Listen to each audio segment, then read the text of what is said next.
ॐ सोमनाथाय नमः।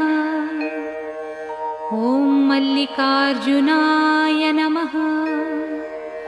ॐ महाकालेश्वराय नमः। ॐ ओंकारेश्वराय नमः। ॐ वैद्यनाथाय नमः। ॐ भीमशंकराय नमः।